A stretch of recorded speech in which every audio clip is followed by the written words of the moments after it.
Hi everyone, this is Wonderful Sound Design, and today we're going to be making a Chinese staircase slash ladder bracelet. So I'm going to be using this pink string and I'm going to be showing you how I cut my string. For this tutorial, I'm going to be cutting 4 strings which I will fold in half and make them 8. Then I'll extend one of my 4 strings to be longer by 10 inches. It doesn't have to be 10 inches, that's just my preferred choice, so that I can use that to make my loop. Now bear in mind you do not have to cut 4 strings. You could cut 3 strings, you could cut 5, you can cut 10. If you cut less strings, the thinner the bracelet will be. The more strings you cut, the thicker the bracelet will be. So now I'm going to show you how I make my loop. You can choose to do this in multiple ways. You could just make it high, or you can make a loop like how I'm showing you by making a knot and then pulling it up. It doesn't have to be this large of a loop, but this is the way it's supposed to be made. But I'm going to be making a loop like how you do in a normal friendship bracelet. Why? Because I like how that looks. So after using that loop, now I'm just going to fold my strings in half and grab the middle, and then that string that I extended is what I'm going to be using to make my loop.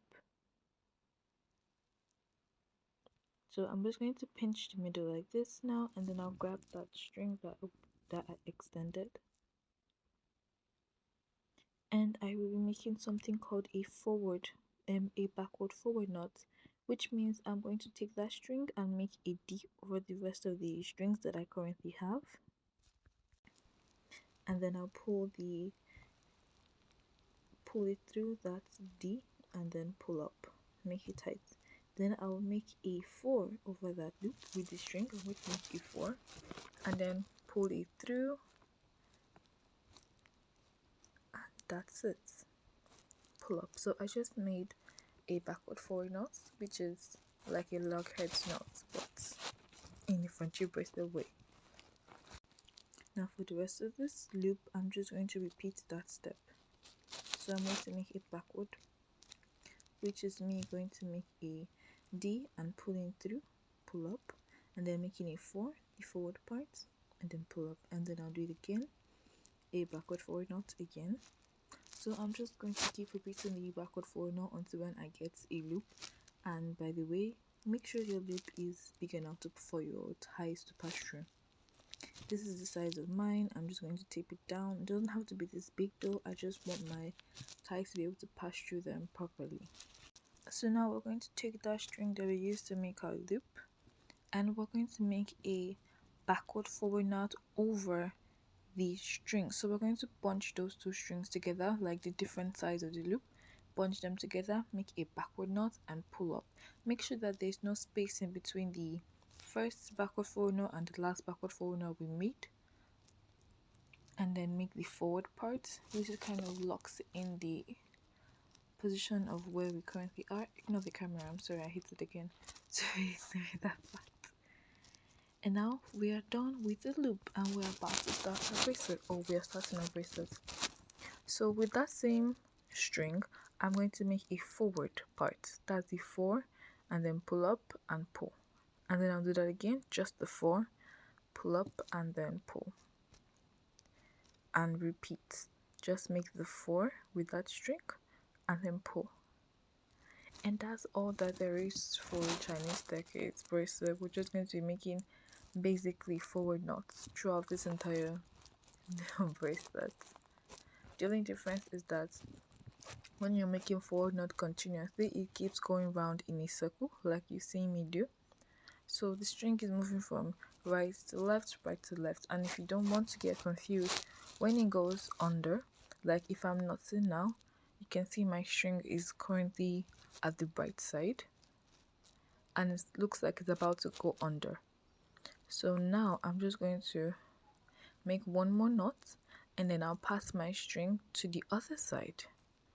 Thus I'll pass it under the bracelet and towards my left, and then I continue making forward knots from there. So you see, it doesn't mess with the flow of the circle, because if you don't do that, then the circle gets, or the bumps around it, the staircase gets longer. So if you want to make a longer staircase, just don't pass your string to the left side for a while. I don't know if that makes any sense. Hopefully it does. I doubt it, but hopefully it does. And now we're going to switch strings. So my string is currently short and I want to use it to make ties. So I'm leaving it at a length of about, is it 12 inches? Not, yeah, like not 12, like 7 inches. So I'm going to take the next string. I'm just going to take that next string, pull it up, take the one that I'm currently using and add it back into the bunch. Now with the new string I've brought out, I'm going to make a forward knot. And then make sure that I adjust it so that they are flowing together, and then I'll continue making forward knots with that string. Now a tip for this is that if you feel like the first knot you made with your new string isn't looking weird, take the string you just added to the bunch, the old string, and pull it. Just pull it. It will automatically adjust the other string. And that's all for this tutorial. Actually, that's all. We just keep doing those 2 steps, making sure your string isn't too short so you can make your ties. Now for my ties, since I cut 4 strings, I'm going to divide them into 2 groups so I can make twisted ties on them. My choice actually. So I've taped one side down, then the right part I'm going to divide that into 2. Now I'm going to twist each individual side towards the left. So I'm twisting it towards the left. Then I'm going to twist both sides over each other towards the right. And I'll keep twisting until I get the desired length I like for my ties, and I will make a knot after that. So making a knot, you just basically just twist it, make like a 0 and then pass one through and pull up. There, that's my knot.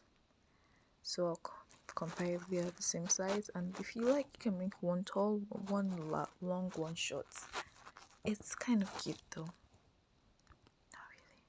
Now I'm just going to leave a tassel like end and then snip it, and we're done.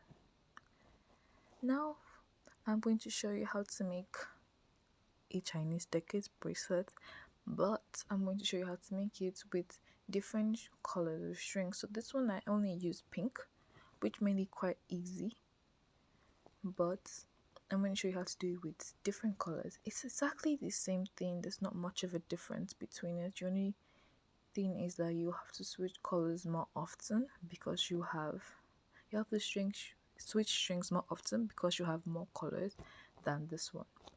And let's just get into that tutorial straight. So I decided to skip the loop part because I've already showed you that at the beginning, and in case you want more, I'll leave a tutorial for you in the description and in the card. So we're just going to get started like we did the previous video. Make a backward forward knot with that same string we used for your loop over all these strings, like just bunch them together and make a backward forward knot. Then start making your series of forward knots with that string. Now the pattern I'm going for, I want one color to appear one time. So I could decide to make it like purple can appear twice, yellow can appear twice. I don't want that. I want purple to appear once, then yellow. I don't think I'll use yellow. Purple, I don't really know. I would just make it up as I go, but I'll be showing you what I'm doing.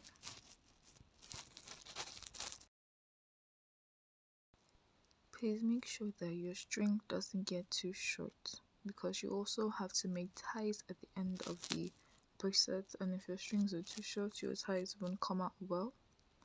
I'm going to be swapping strings because of that.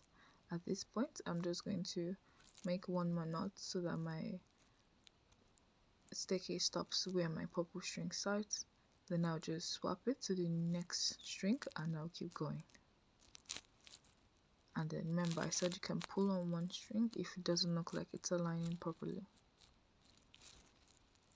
And I'll keep working with that purple string until I'm gotten to the length or to the place where I would like to stop and switch colors, because now I'm going to switch from purple to another color.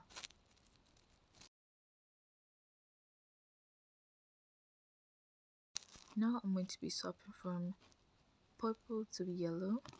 So I stopped my purple knots right when my pink string is, so I just have to add the purple one back to the bunch, then pick up the yellow one and make a knot, so that the staircase is still going to outline even though I'm switching to colors, so it's not going to be like an obvious switch.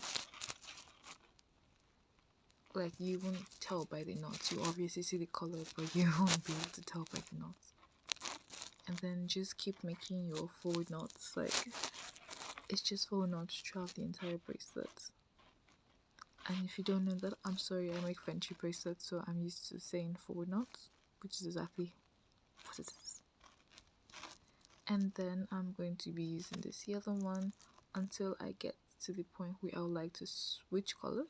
Not switch colors, switch strings, because this one will be short by that time. So I'm going to show you one more time how to swap strings. So at the one you're currently using to the bunch, remove the new one and then make a knot. Make sure that you do it at the point where the strings are actually very close to each other so that they align. And that's it. So that's all for this tutorial today. I'm not going to show you how I make ties because I'm going to be I've done this before, it's the exact same way. But that's the end of this tutorial. And what I'll be leaving up is, if you would like to check more loops, they make more colorful loops to match your bracelets. Have a nice day. Bye.